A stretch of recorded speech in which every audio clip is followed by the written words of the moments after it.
चलिए आज स्टार्ट करते हैं ओलंपियाड क्लास 5 की इंग्लिश ओलंपियाड। ओके, और उसका हम सेकेंड चैप्टर आज करने वाले हैं, that is the synonyms and एंटोनियम्स।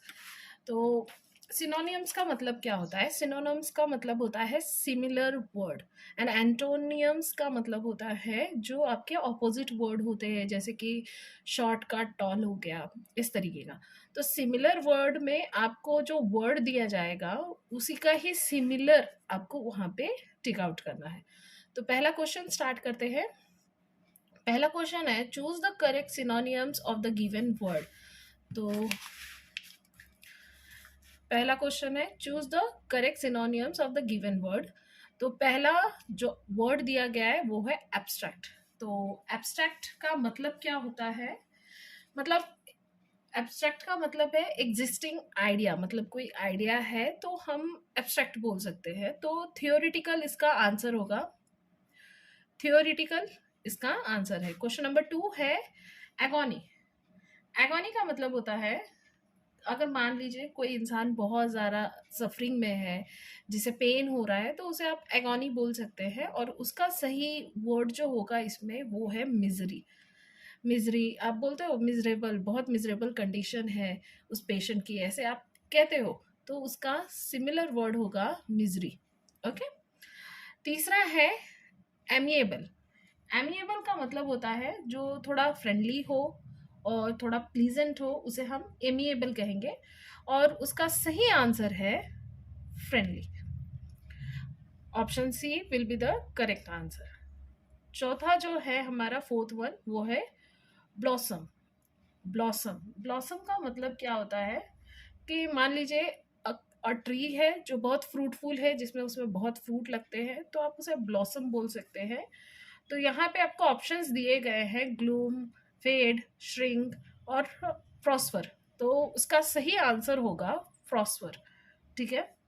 पांचवा क्वेश्चन है सीज। सीज, पांचवा क्वेश्चन है सीज। सीज का मतलब होता है कि किसी चीज को रोक देना या अपने अंडर ले लेना, उसे सीज बोलते हैं।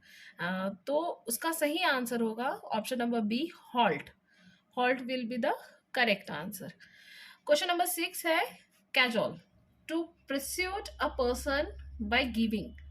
कैजुअल का मतलब होता है, तो आप इसे, आप मतलब किसी को कोई चीज आप दोगे और उसे खुश करने की कोशिश करोगे, तो उसका सिमिलर वर्ड होगा flatter. Flatter will be the similar word. बहुत लोग होते हैं ना कि किसी को खुश करने के लिए कोई ना कोई गिफ्ट देना पसंद करते हैं, तो उसे हम कहेंगे फ्लैटर। सेवेंथ वन है डिस्पाइस। डिस्पाइस का मतलब है नॉट टू लाइक एनीवन, किसी की तरह नहीं होना, तो उसे, हाँ, उसका सही सिमिलर वर्ड होगा detest. Detest will be the similar word. अब क्वेश्चन नंबर 8 देख लेते हैं। क्वेश्चन नंबर 8 है डिजर्टेड। क्वेश्चन नंबर 8 है डिजर्टेड। डिजर्टेड का मतलब होना, मतलब क्या होता है? खाली होना, एम्प्टी होना, किसी चीज, मतलब कोई चीज खाली होना, तो उसे हम सिमिलर वर्ड में वैकेंट भी कह सकते हैं। ठीक है। अब नाइन्थ वन है ईयरनेसली। ईयरनेसली, ईयरनेसली का मतलब होता है कि मान लीजिए कि आप कुछ करना चाहते हैं और आपने मन बना लिया है that you are going to do it by hook और बाय क्रुक, तो उसे हम कहेंगे ईयरनेसली, मतलब दृढ़ निश्चय कर लेना कि हम ये करेंगे, तो उसका सिमिलर वर्ड होगा सॉबरली। ओके। क्वेश्चन नंबर 10 है डिम्यूर। क्वेश्चन नंबर 10 है डिम्यूर। डिम्यूर का मतलब होता है कि शाय नेचर का होना, उसे आप थोड़ा सा बोल सकते हैं, he is a very demure person, तो उसका सही आंसर होगा टिम्ड। नंबर 11 है एविडेंट। एविडेंट का मतलब होता है कि कोई भी चीज आपको क्लियर या फिर स्पष्ट होना, मतलब एकदम क्लियरली होना, मतलब क्लियरली पता होना कि दिस इज रियल, मतलब इसके अलावा कोई और चीज नहीं हो सकती, तो उसे हम कहेंगे एविडेंट, और उसका सही मीनिंग होगा similar word obvious. Obvious will be the similar word. Okay. Now extol. Extol का मतलब होता है किसी को, मतलब किसी की तारीफ करना, मीन्स एक्सटॉल करना, तो एक्स्ट्रा है, एक्सट्रीम है, प्रेज है, पॉज है। तो हमें सबको पता है कि अगर किसी की तारीफ की जा रही है तो हम बोलते हैं कि सामने वाले को बहुत हम प्रेज कर रहे हैं। क्वेश्चन नंबर 13 है फियर्स। फियर्स का मतलब होता है किसी पे गुस्सा आना, एंग्री होना, इट नोन एज फियर्स। तो आप इसे स्ट्रॉमी भी कह सकते हैं। Stormy will be the correct option. Question number 14 है ग्रॉस। ग्रॉस का मतलब आपको पता होगा, आप अपने अगर मैथ्स किए होंगे तो मैथ्स में ग्रोस आता है, देखो ग्रॉस टोटल मतलब टोटल कितना है।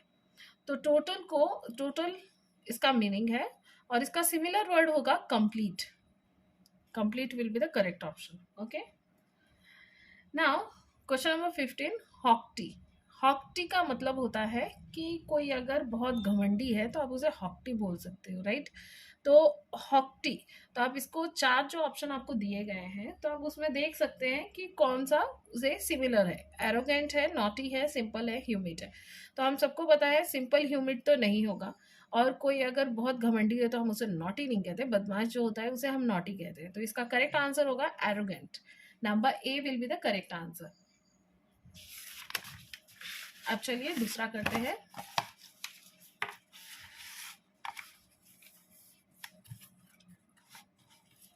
Question number B. अब यहाँ पे बी में आपको एंटोनियम्स करना है, और मैंने आपको एंटोनियम्स का मतलब पहले ही बताया है। जो ऑपोजिट वर्ड होता है उसे हम एंटोनियम्स कहते हैं। तो हमें जो करेक्ट एंटोनियम्स है, जो भी वर्ड्स दिए गए हैं वहाँ उसे हमें टिक आउट करना है। ठीक है, तो क्वेश्चन नंबर 16 है असेंबल। तो असेंबल का मतलब होता है किसी भी चीज को एक जगह पे करना, मीन्स असेंबल करना। तो उसका सही आंसर होगा नंबर बी, डिस्पर्स। मतलब इसके ऑपोजिट, असेंबल मतलब एक जगह पे करना, डिस्पर्स मतलब खोल देना, मतलब अलग अलग कर देना। अलैक्रिटी। अलैक्रिटी का मतलब होता है एंथुजियाज्म। एंथुजियाज्म का मतलब होता है कि किसी भी चीज को बहुत चाव से करना, मतलब बहुत पसंद से करना। तो उसका ऑपोजिट होगा sadness. Okay, sadness will be antonyms of alacrity. ठीक है, ब्लंडर। ब्लंडर, ब्लंडर का मतलब है किसी भी चीज को फैलाना। तो फैलाने का ऑपोजिट होगा परफेक्शन। तो number C will be the answer, perfection. Question number 19 है डिक्राई। डिक्राई का मतलब होता है डिप्रिशिएट, मतलब किसी चीज का बार बार इस्तेमाल से कम होना, उसे आप कह सकते हैं डिप्रिशिएट। या फिर किसी को ब्लेम करना, उसे भी आप कह सकते हैं डिप्रिशिएट करना। तो अगर हम मान लीजिए किसी को ब्लेम करते हैं तो उसकी जगह पे क्या होगा, किसी को आशीर्वाद देना, तारीफ करना, इट मीन्स प्रेज करना किसी को, it will be the correct answer. Constant. Constant का मतलब ये है, कांस्टेंट का मतलब है किसी का होना, उसे आप कांस्टेंट बोलेंगे। मतलब कोई है तो उसे आप कांस्टेंट बोलेंगे। तो उसका ऑपोजिट वर्ड होगा fickle. Fickle will be opposite word. Question number 21 denial. Denial, denial का मतलब होता है समथिंग जो सही नहीं है, उसे आप डेनियल कह सकते हैं। तो उसका सही आंसर होगा अप्रूवल। अप्रूवल मतलब जो, जिसे आप ओके बोल सके, दैट इज द अप्रूवल। इंचैंट। इंचैंट मतलब क्या होता है, इंचैंट का मतलब होता है कि किसी चीज का स्पेल करना, उसे आप इंचैंट कह सकते हैं। तो उसका ऑपोजिट होगा disgust. Disgust will be the opposite. Question number 23 है फेरल। फेरल का मतलब होता है किसी चीज पे गुस्सा होना या वाइल्ड होना, उसे आप फेरल कह सकते हैं। तो फेरल का ऑपोजिट होगा tamed. Tamed will be the antonyms of feral. Now gallop. Gallop का मतलब होता है कि कोई चीज फास्ट करना, इट नोन एज गैलोप। तो उसका ऑपोजिट होगा स्लो। ओके, क्वेश्चन नंबर 25 है इंडोलेंट। इंडोलेंट का मतलब होता है लेजी। मतलब मान लीजिए कि कोई बहुत ज़्यादा लेजी है तो आप उसे इंडोलेंट पर्सन बोल सकते हैं। तो उसका ऑपोजिट होगा एक्टिव। क्वेश्चन नंबर 26 उसका, क्वेश्चन नंबर 26 हॉल। हॉल का मतलब होता है किसी चीज़ को फेंकना, थ्रो करना। तो आप उसे हॉल बोल सकते हैं। तो उसका सही एंटोनियम्स होगा होल्ड करना किसी भी चीज को। तो option B will be the answer, novice. Question number 27, novice. Novice का मतलब होता है कोई एक नया पर्सन है तो आप उसे नो वाइस कह सकते हैं। तो उसका सही ऑप्शन होगा expert. Expert will be the correct option.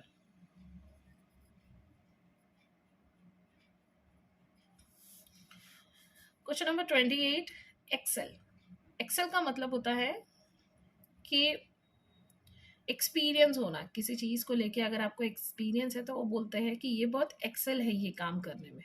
तो उसका ऑपोजिट होगा फेल। ओके, तो उसका ऑपोजिट होगा fail, option number C. Okay, अब क्वेश्चन नंबर 29, पेरिश। पेरिश का मतलब होता है टू डाई, मतलब खत्म हो जाना। तो उसका सही ऑप्शन होगा ऑप्शन नंबर ए, मतलब बिल्ड, मतलब किसी चीज को बनाना। किसी चीज का खत्म होना मतलब किसी चीज को बनाना will be the antonyms. Okay, question number 13 है सिरेन। सिरेन, तो सिरेन का मतलब होता है कि एकदम काम रहना, एकदम आराम से। तो उसका सही ऑप्शन होगा टर्बुलेंट, मतलब हर चीज में बहुत ज्यादा हौच पौच करना, मतलब ये करना है वो करना है, तो उसे हम बोलेंगे टर्बुलेंट। अब यहाँ पे देखिए आपको हॉट्स दिए गए हैं अचीवर सेक्शन, जिसमें आपको क्वेश्चन नंबर 31 आपको सॉल्व कैसे करना है, choose the correct synonyms of the given word. तो यहाँ पे भी आपको कुछ सिनोनियम्स दिए हुए हैं, उसे आपको सॉल्व करना है। तो चलिए करते हैं। 31 का क्वेश्चन है एक्सपीडिशन। एक्सपीडिशन का मतलब होता है कि कोई एक लॉन्ग जर्नी को आप एक्सपीडिशन कह सकते हैं। तो एक्सपीडिशन का सही आंसर होगा आपका ए, क्वेस्ट। क्वेस्ट को आप एक्सपीडिशन कह सकते हैं। Question number 32, मेटिस्यूलस। मेटिस्यूलस का मतलब होता है कोई भी चीज अगर आपको डिटेल में दी गई है, you can say it is a meticulous answer, आप ऐसे कह सकते हैं। तो उसका सिनोनियम्स होगा accurate. Accurate will be the similar word for meticulous. Okay, question number 33 है ग्वांट। क्वेश्चन नंबर 33 है ग्वांट, मतलब बहुत छोटी सी भूख को भी आप ग्वांट कह सकते हैं। अगर आपको बहुत छोटी सी भूख लगी है, यू कैन से इट ग्वांट। तो आप इसको सिमिलर वर्ड में थिन भी कह सकते हैं, वेरी लिटिल बिट हंग्री। अब क्वेश्चन नंबर 34 देखिए, यहाँ पे दो एंटोनियम्स के क्वेश्चंस दिए गए हैं। Choose the correct एंटोनियम्स of the given word. तो क्वेश्चन नंबर 34 है फेरोसियस। क्वेश्चन नंबर 34 है फेरोसियस। फेरोसियस का मतलब होता है वायलेंट हो जाना, गुस्सा होना। तो उसका एंटोनियम होगा merciful. Merciful will be the एंटोनियम्स, will be the correct answer. 35 का क्वेश्चन है पेंचेंट। तो उसका सही ऑप्शन होगा ऑप्शन नंबर डी, उसका मतलब है हेट। पेंशन, पेंशन का मतलब होता है कि तुम्हें जो चीज पसंद होती है। तो उसके एंटोनियम्स क्या होगा, जो चीज तुम्हें पसंद नहीं है। तो answer D will be the correct answer, मतलब इसका correct answer question option number D है, विच मीन्स हेट। तो चलो, मैंने तो आपको आंसर्स बता दिए। अब आपको करना क्या है, आपको यहाँ जैसे कहा गया है darken your choice with HB pencil. तो आपको जो करेक्ट आंसर है, जैसे कि यहाँ पे 35 का करेक्ट आंसर नंबर डी है, तो आपको नंबर डी इस तरीके से इसे अपने पेंसिल से इस तरीके से डार्कन करना है आपको, ये सर्कल को। तो ये काम आपको करना है, ये मैं नहीं करूँगी।